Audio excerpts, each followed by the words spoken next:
les cieux et sur la terre, il n'est aucun nom plus.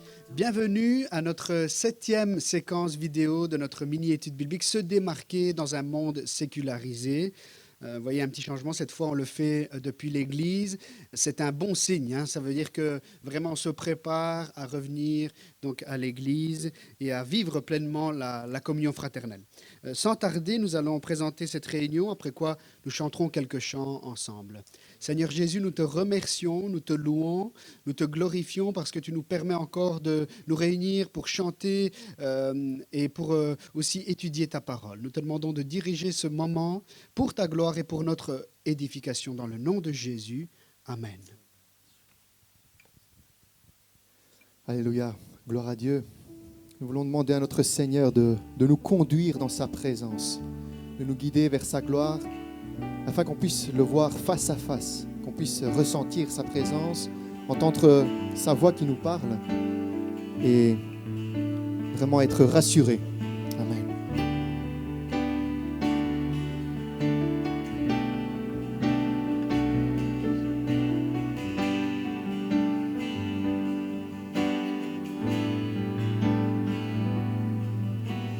Père, je viens devant toi humblement, mon cœur veut te louer.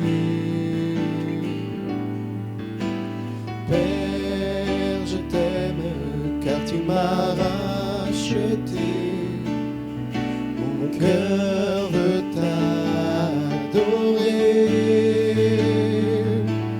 Conduis-moi dans ta présence, guide-moi vers ta gloire. Je voudrais voir ta face, ô Dieu, être près de toi.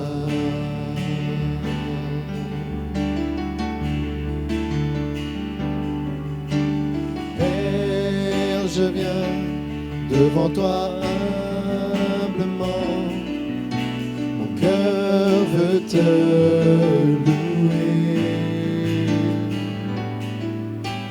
Père, je t'aime car tu m'as racheté, mon cœur veut t'adorer. Conduis-moi dans ta présence, guide-moi vers ta gloire. Je voudrais voir ta face, ô Dieu, être près de toi. Conduis-moi dans ta présence, guide-moi vers ta gloire. Je voudrais voir ta face, ô Dieu, être près de toi, être près de toi. Être près de toi.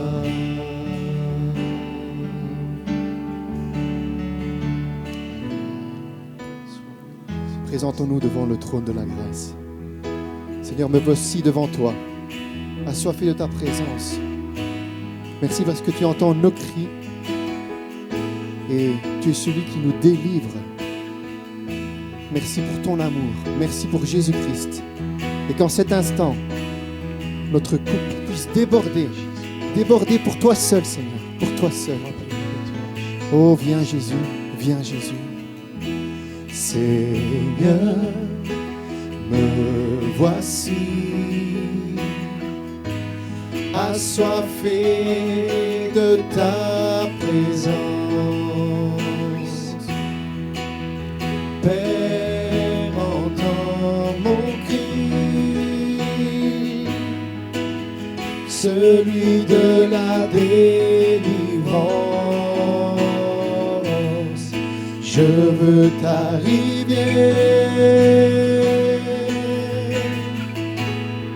je veux ton amour, afin de devenir semblable à toi, que ma coupe déborde, que mon cœur soit rempli. Viens transformer ma vie, que ma coupe déborde de joie et de l'esprit. Viens Jésus, change-moi, fais-le, je te prie. Seigneur, me voici. Seigneur, me voici, assoiffé de ta présence. Père, entends mon cri, celui de la délivrance. Je veux t'arriver, ton amour, je veux ton amour, afin de devenir, Jésus, semblable à toi, que ma coupe déborde, que mon cœur soit rempli. Viens transformer ma vie, que ma coupe déborde de joie et de l'esprit.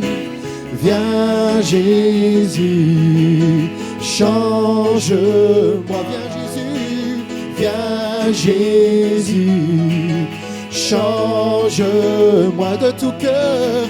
Viens Jésus, change-moi aujourd'hui. Viens Jésus, change-moi,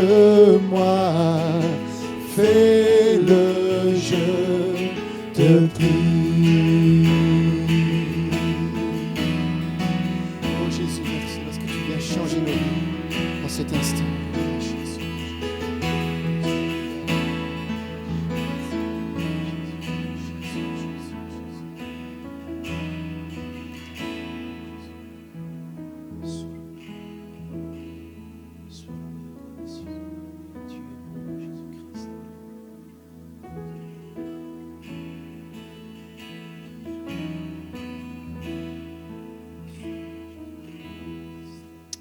Alléluia. Merci beaucoup, l'équipe de louange. Nous allons directement passer à l'étude de ce soir. Se démarquer dans un monde sécularisé. Nous allons voir un autre épisode de la parole de Dieu. Cette fois-ci, c'est aussi une parabole où Jésus va nous parler de deux hommes. Et un des deux va particulièrement se démarquer par rapport à l'autre.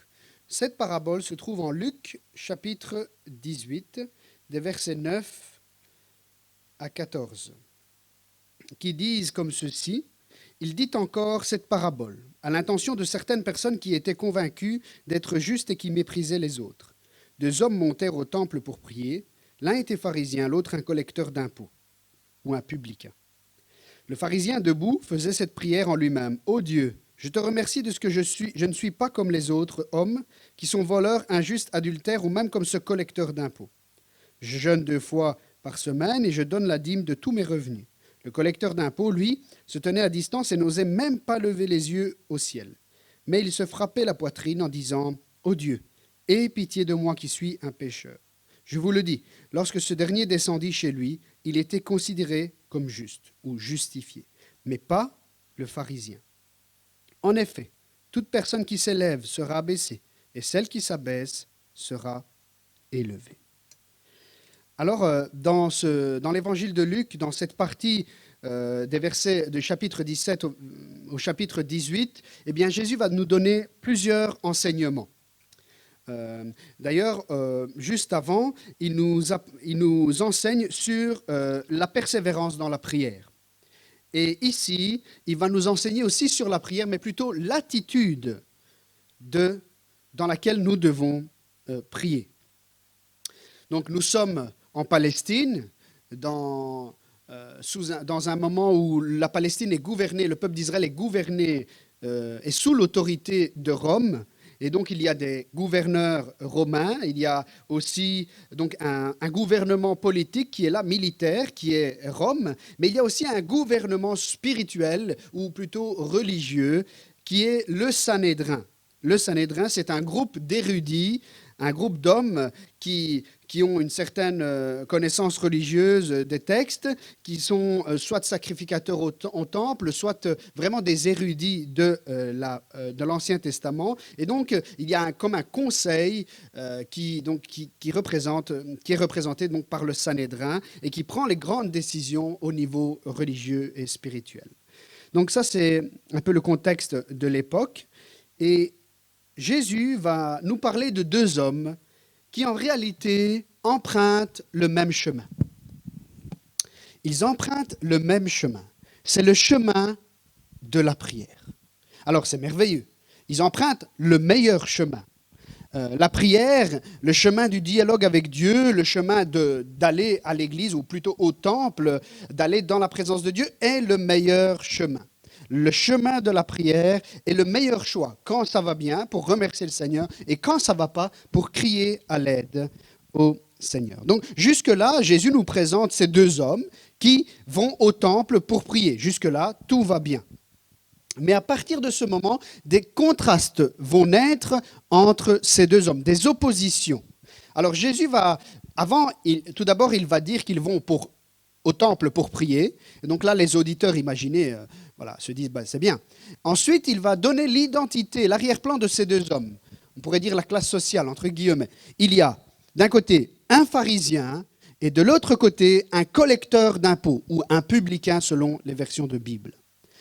Et donc, quand l'auditeur, le premier auditeur, le juif qui entend le rabbin Jésus raconter cette histoire, avant d'aller plus loin dans l'histoire, nous on la connaît déjà, on connaît déjà le résultat à la fin de l'histoire, donc c'est facile de s'imaginer comment ça va aller, mais imaginons que nous ne connaissons pas la fin de l'histoire, et nous sommes des juifs de l'époque qui entendons cette histoire, donc il y a le pharisien et le publicain qui vont au temple pour prier. Alors, avec la mentalité de l'époque, eh bien, il faut savoir que la réputation des pharisiens et la réputation des publicains étaient complètement opposées. Le publicain est connu pour ses entourloupes financières. Le pharisien est connu pour sa rigueur dans l'observance de la loi. Donc, le publicain ne respectait pas nécessairement le style vestimentaire religieux. Le pharisien, lui, était très rigoureux là-dessus. Il pensait aux franges, au bord du vêtement qui devait être porté selon Deutéronome. Il pensait, quand il priait, c'est peut-être aussi à cette boîte noire que les Juifs portent sur le bras et sur la tête, selon une interprétation littérale aussi des lois de Moïse. Le publicain avait une vision tout à fait différente concernant le travail. Il ne voyait aucun inconvénient à faire au fait de travailler pour l'occupant romain. Alors que la majorité des Juifs, et les pharisiens en particulier, voyaient cela d'un très mauvais œil. Travailler pour Rome, c'est être un traître. Le publicain avait une vision différente de la gestion financière. Pour lui, il n'y avait aucun problème de surtaxer les gens pour garder une partie pour lui. Le pharisien, au contraire, est très pointilleux sur la gestion d'argent. Si vous lisez Luc 11, 42, par exemple, vous allez voir que le pharisien, vraiment, il découpe fil par fil les centimes pour la gestion de son argent. Il est très rigoureux, ce qui doit aller à Dieu, ce qui doit aller ceci, ce qui doit aller là. Donc, deux hommes complètement différents. Pour un peu rendre l'idée aujourd'hui, pour nous imaginer mieux, eh bien c'est comme s'il y a le pasteur d'un côté qui va à l'église pour prier et un homme qui va à l'église pour prier, qui a de mauvaises fréquentations, qui gère son argent un peu frauduleusement. Et donc, imaginez un petit peu, si vous entendez ça, pour vous, qui va être agréé par Dieu? Le pasteur qui est religieux, qui va à l'église, qui étudie la Bible, ou cet homme qui est un petit peu entre les deux? Donc, on peut s'imaginer donc que le pasteur, le pharisien entre guillemets, permettez-moi, va être agréé par Dieu, et le publicain ou l'homme qui mène une vie un peu comme ci comme ça va être rejeté par Dieu. Et pourtant, Jésus va nous surprendre. C'est intéressant aussi de voir que Jésus va révéler les pensées du cœur de ces deux hommes. Jésus nous permet de nous rapprocher du pharisien et d'écouter sa prière. Jésus nous permet de nous rapprocher du publicain, du collecteur d'impôts et d'écouter sa prière. Alors c'est vrai que, je ne sais pas combien sont curieux, mais des fois on voudrait savoir ce que les gens pensent. Eh bien, dans ce texte, Jésus nous permet de voir un petit peu ce que ces deux hommes pensent. Il faut savoir une chose, mes frères, mes sœurs, mes amis, c'est que comme Jésus entendait et connaissait les pensées de ses interlocuteurs, de ses contemporains, Luc 5, 22, 6, 8, 11, 17, on voit que Jésus connaît les pensées. Psaume 94, 11, on voit que Dieu connaît les pensées. Eh bien, Dieu connaît aussi tes pensées et mes pensées, tes sentiments et mes sentiments, ton attitude et mon attitude. Donc je disais, Jésus nous laisse découvrir, entrevoir ce que le pharisien pense, ce que le publicain pense. Et Jésus commence par décrire et nous donner les mots que le pharisien va prononcer dans sa prière. Alors, ça commence très bien. Verset 11, « Ô Dieu !» Merveilleux. Le pharisien réalise à qui il est en train de parler, il réalise à qui il s'adresse, en tout cas, on pense qu'il réalise, en tout cas, à fleur de bouche, comme ça, on pense qu'il réalise. La suite de la prière est merveilleuse. « Je te remercie ». Waouh, très bien, c'est très bon la reconnaissance, remercier Dieu. Qu'est-ce qu'il y a de mieux? « Ô Dieu, je te remercie ». Mais là où la prière va prendre une autre direction, c'est la suite. Pourquoi le pharisien remercie Dieu? Est-ce que le pharisien remercie Dieu parce que Dieu lui a donné une famille, parce qu'il a à manger? Est-ce que le pharisien remercie Dieu parce qu'il a un temple où il peut aller prier? Est-ce que c'est ça la reconnaissance de ce pharisien? Non. Il remercie Dieu, écoutez bien les mots du pharisien, parce qu'il n'est pas comme les autres hommes. Imaginez un petit peu. Donc, en fait, cet homme croit qu'il est différent des autres. Je ne sais pas si c'est volontaire ou involontaire, mais cet homme est en train de mentir à Dieu. Il est en train d'essayer de convaincre Dieu que lui est différent des autres. Mais la Bible est très claire à ce sujet. Il n'y a pas de juste, pas même un seul. Tous sont pécheurs. Mais lui, il pense qu'il est différent, qu'il est meilleur que les autres. Il ment et il est en train de mentir à Dieu en face. En prononçant ces mots de remerciement, il est en train de premièrement mépriser son prochain, parce qu'il dit « je te remercie parce que je ne suis pas comme les autres ». Il méprise son prochain. Deuxièmement, il se trompe lui-même, comme je l'ai dit, parce que Dieu déclare dans sa parole que personne n'est juste, pas même un seul. Et troisièmement, il est en train de mentir dans sa prière. C'est incroyable. Le gars, il pense qu'il est sorti de la cuisse de Jupiter, qu'il n'est pas égal aux autres hommes. Il pense qu'il est supérieur, meilleur. C'est incroyable. Et pourtant, Jean va trancher sur ce sujet et il va dire, si nous disons que nous n'avons pas de péché, nous nous séduisons nous-mêmes, nous nous mentons nous-mêmes. Et la vérité n'est pas en nous. Nous nous leurrons. Si nous disons que nous n'avons pas péché, nous faisons Dieu menteur et sa parole n'est pas en nous. Alors c'est intéressant de voir, d'analyser encore un peu la prière de ce pharisien. Non seulement il remercie Dieu pour un mensonge, pour quelque chose qui ne reflète pas la réalité. Je ne suis pas comme les autres, pas vrai. Tu es comme les autres, tu es de la même nature, tu es aussi faible que les autres. Ça c'est la première chose. Mais ensuite, il va citer des péchés. Mais notez bien les péchés qu'il va citer. Vol, adultère, injustice. Alors, vous savez, frères et sœurs, amis, c'est facile de citer les péchés qu'on ne commet pas. Parce que quand on cite les péchés qu'on ne connaît pas, notre conscience qu'on ne commet pas, la conscience ne nous accuse pas.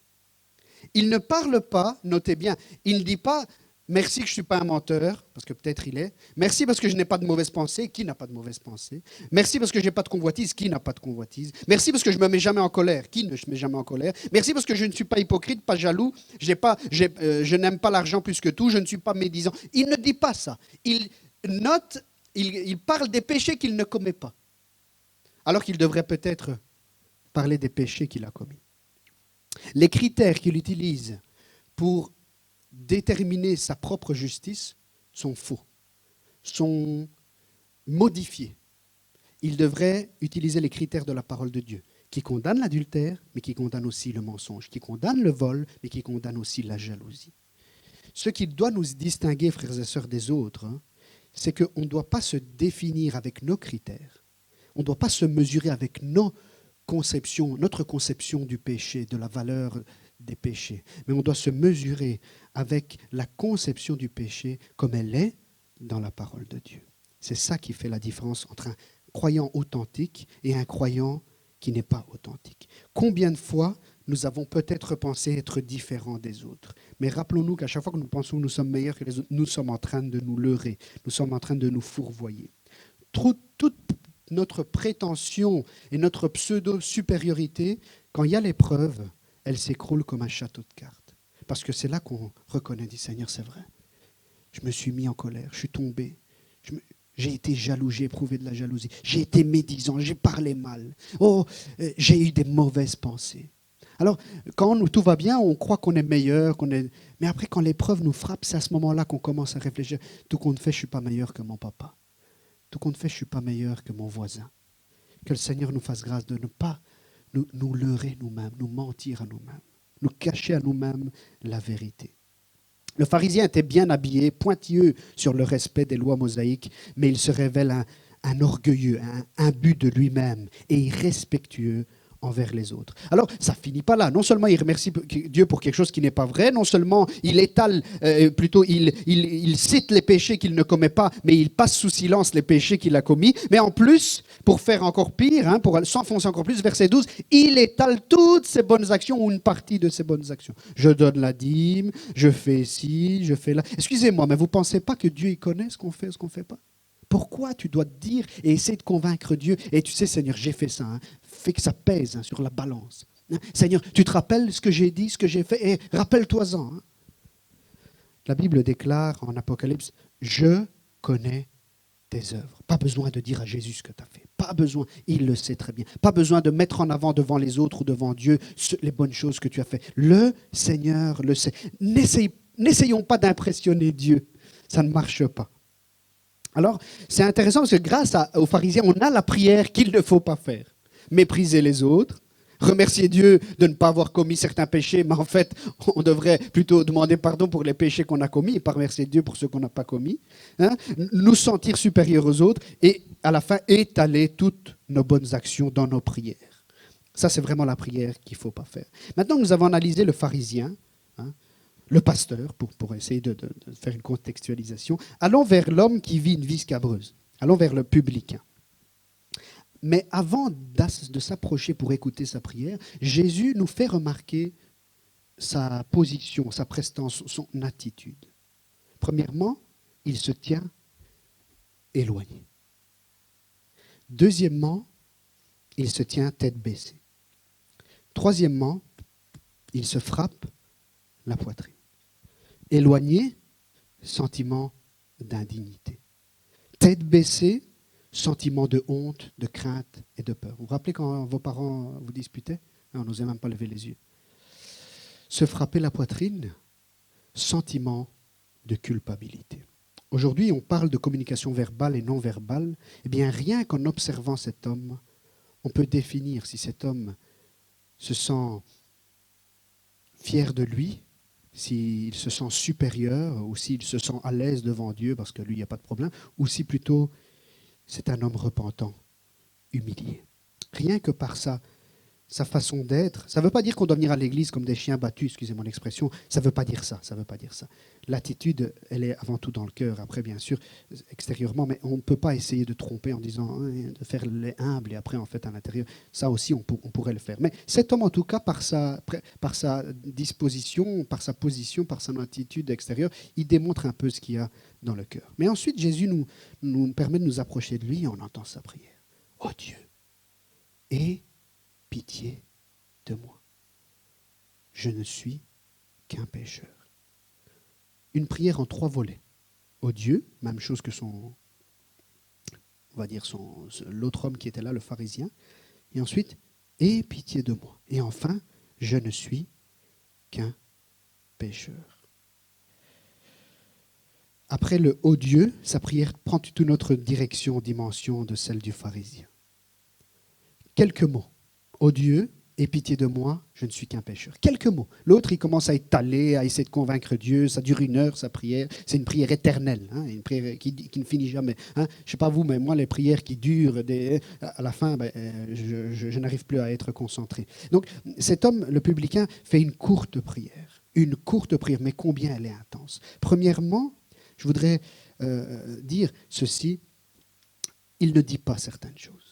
Et c'est important de passer sous silence. Comme le pharisien a passé sous silence certaines choses, le publicain, il passe sous silence. Mais quoi? Qu'est-ce qu'il passe sous silence? Il y a une chose qu'il ne dit pas. Il n'essaie pas de se justifier ou de trouver des circonstances atténuantes. Adam, où es-tu? Oh, mais tu sais, Seigneur, j'étais un peu honteux, donc je me suis caché. Pourquoi tu ne te jettes pas à ses pieds et tu ne demandes pas pardon? Saül, qu'est-ce que tu as fait? Oh, mais tu sais, Seigneur, on n'allait pas jeter les brebis, on doit faire un sacrifice. On ne te demande pas de te justifier, de trouver des circonstances atténuantes. Ce n'est pas ça que Dieu attend. Alors, maintenant, allons sur ce qu'il dit. Par ses paroles, eh bien, il démontre, donc, il dit « Aie pitié de moi ». Il émet une requête. Il fait une requête à Dieu. Qu'est-ce que ça veut dire « Aie pitié de moi » ? Il demande pitié, il demande grâce, il demande pardon. Pitié comme quelqu'un qui est sur le point, à qui on a mis le couteau à la gorge et qu'on est en train de tuer. Et si on vous ferait ça, vous vous direz pitié, pitié, ne me tue pas. C'est ça l'attitude de ce gars. Il sait qu'il va vers l'enfer si Dieu ne le pardonne pas. Pitié, Seigneur, pitié, fais quelque chose pour moi. Pardonne-moi, Seigneur. Et enfin, donc, il fait cette requête à Dieu et enfin, il reconnaît son état.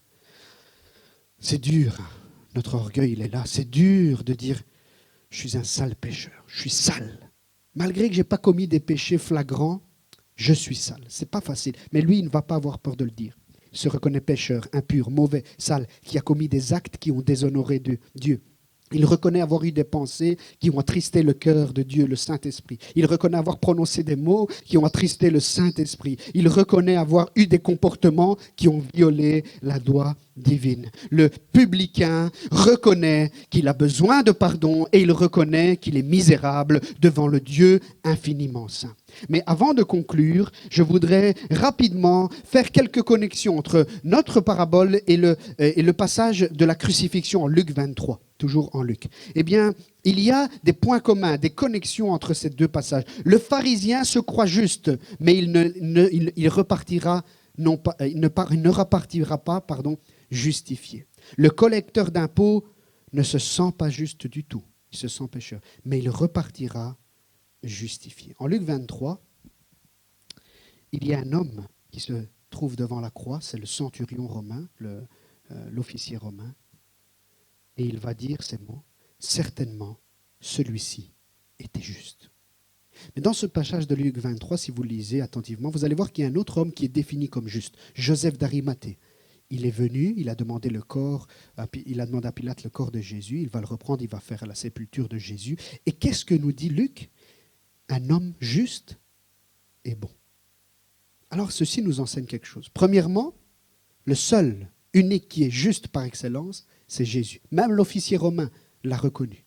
Deuxièmement, on voit un homme comme tous les autres, Joseph d'Arimathée, qui est défini comme juste. Et là, c'est intéressant de voir. Ce n'est pas Luc qui le définit comme juste, ce n'est même pas ses contemporains qui le définissent comme juste, mais c'est le Saint-Esprit qui a inspiré la parole, qui définit Joseph d'Arimathée comme juste. Donc, ce que ça veut nous dire, ça veut dire que ce n'est pas nous qui devons nous auto-définir juste. C'est le Saint-Esprit, c'est Jésus par son sang coulé à la croix qui nous justifie. On ne doit pas chercher à nous justifier, à nous auto-justifier comme le pharisien l'a fait. Mettre en avant toutes les bonnes choses qu'on a fait, qu'on a dit, pour essayer de faire peser. Non, on ne pourra rien faire peser parce qu'on est misérable devant Dieu. Et même une petite tache sur notre vêtement compte comme un péché et donc nous ne rend pas dignes d'entrer pour les noces de l'agneau. Il faut ne pas se reconnaître, il ne faut pas s'auto-justifier, mais laissons que le Saint-Esprit nous justifie. Laissons que Dieu lui-même nous justifie, parce que par nous-mêmes, nous ne pouvons pas nous justifier. Est-ce que nous avons réalisé, frères et sœurs, que ça ne sert à rien d'étaler, ça ne sert à rien de se vanter, ça ne sert à rien tout ça ne sert à rien. Proverbe 27,2. Que ce soit un autre qui fasse ton éloge et non ta bouche. Un étranger te fasse les éloges, mais non tes lèvres. Laissons faire le Seigneur. Laissons les autres si on doit être honoré. Mais n'essayons pas de nous mettre nous-mêmes sur un piédestal. Donc il est question aussi dans Luc 23, non seulement de personnes qui sont justes, parce qu'ils sont reconnus justes par Dieu, et parce que Jésus, par exemple, il est le juste par excellence, mais ensuite il est question aussi de personnes qui se tiennent à distance. Le publicain se tient à distance. Les femmes qui servaient Jésus, Luc 23, 49, se tiennent à distance. Ils se sentent indignes face à la croix. Quel est ton sentiment, ton attitude face à la croix de Jésus? Paul va dire aux Éphésiens, vous qui avant n'étiez pas un peuple, qui étiez éloignés. Mon frère, ma sœur, réalise ce soir que la croix de Jésus peut te rapprocher du Seigneur. Ce n'est pas tes œuvres, ce n'est pas les bonnes choses que tu as faites, mais uniquement le sang de l'agneau. Positionne-toi devant la croix ce soir, comme l'ont fait les femmes qui servaient Jésus, comme l'a fait l'officier romain. Il s'est confronté à Jésus et il n'a pas dit « moi, je suis un bon serviteur de Rome et donc je suis digne ». Mais Jésus, lui, est juste. Il est le seul vrai juste. Et ensuite, il y a une dernière chose, il est question de personnes qui se frappent la poitrine. Le publicain se frappait la poitrine. Les femmes qui suivaient la foule, certains dans la foule qui suivaient Jésus lors de la passion, eh bien, de la crucifixion, eh bien, se frappaient la poitrine. Mais Jésus va dire quelque chose d'intéressant, d'important. Ne vous frappez pas la poitrine. Ne pleurez pas pour moi, va dire Jésus, mais pleurez pour vous et vos enfants. Encore une fois, c'est sur notre propre misère et notre propre péché que nous devons pleurer. C'est de ça que nous devons nous repentir amèrement. Le publicain a très bien compris ce que ces femmes avaient compris pour finir. J'espère qu'elles l'ont compris quand Jésus leur a dit qu'il faut se frapper la poitrine, pas pour les autres, avant tout pour nous-mêmes et pour nos enfants. Réalisons, frères et sœurs, que nous avons intensément, grandement besoin du pardon du Seigneur, que nous ne pouvons pas nous auto-justifier. Positionnons-nous face à la croix et reconnaissons comme le criminel à côté de Jésus qui a dit « Celui-ci n'a rien fait de mal ». Il a reconnu en Jésus la justice, le juste. Certainement, cet homme était juste.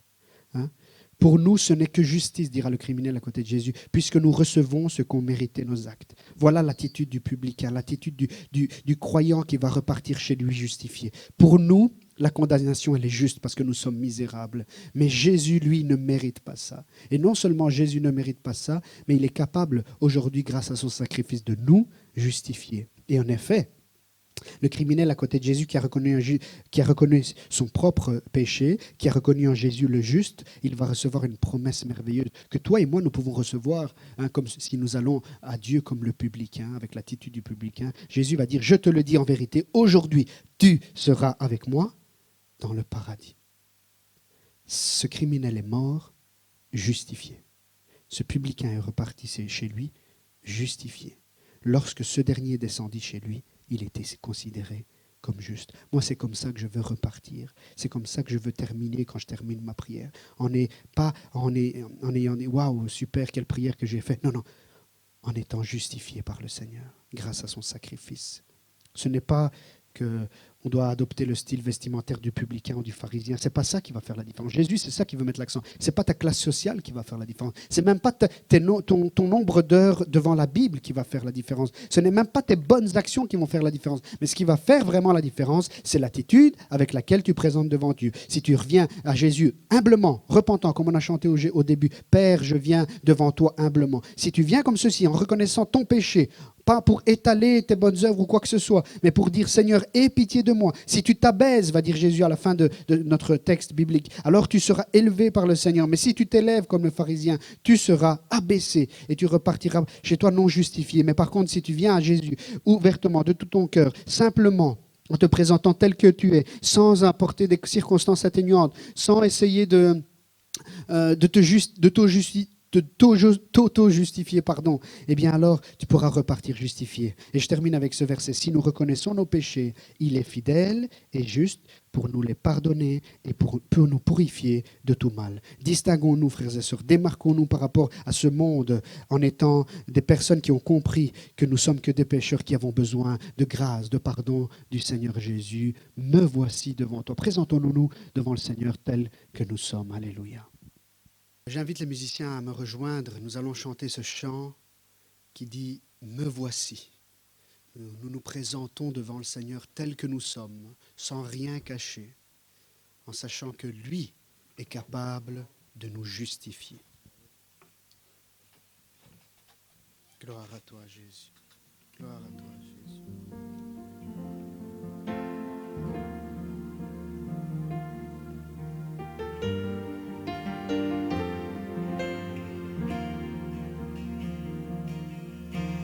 Me voici, ébloui devant ta face, libre par le don de ta grâce. Me voici, l'être plein d'indignité,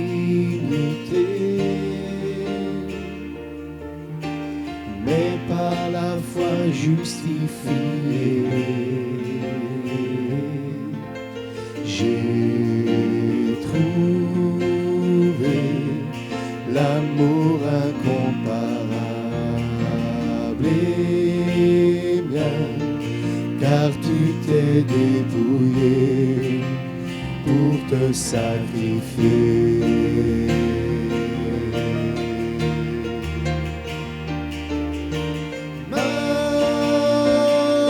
Majesté,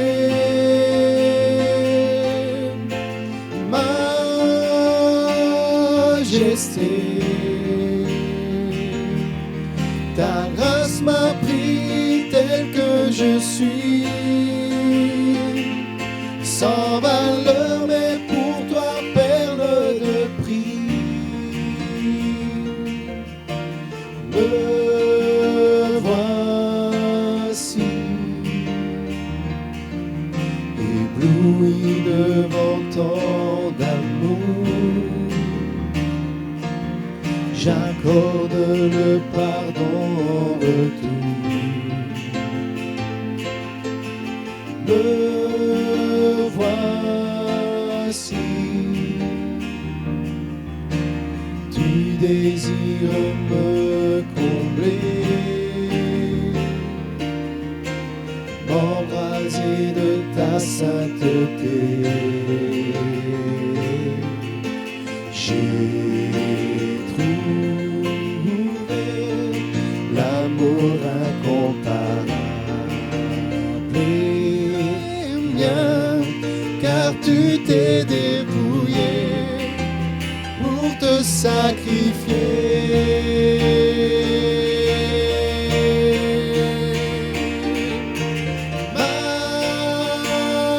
Majesté,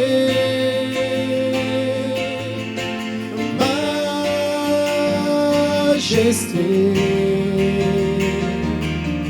ta grâce m'a pris tel que je suis,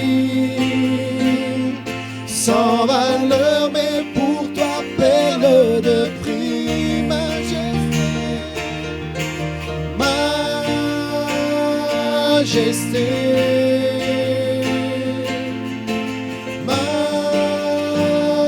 majesté, ta grâce m'a pris tel que je suis, sans valeur, mais pour toi, perle de prix.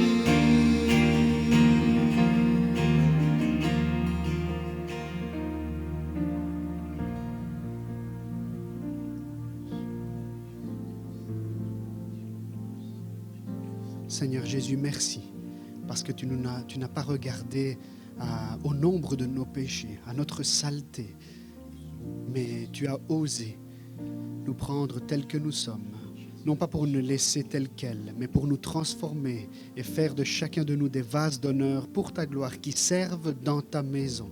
Nous te remercions parce que tu nous as, pardonnés et justifiés par ta justice.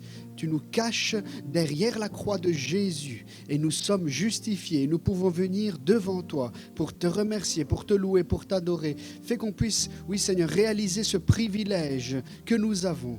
Merci Père de rester avec nous et avec chacun dans les maisons. Dans le nom de Jésus. Amen.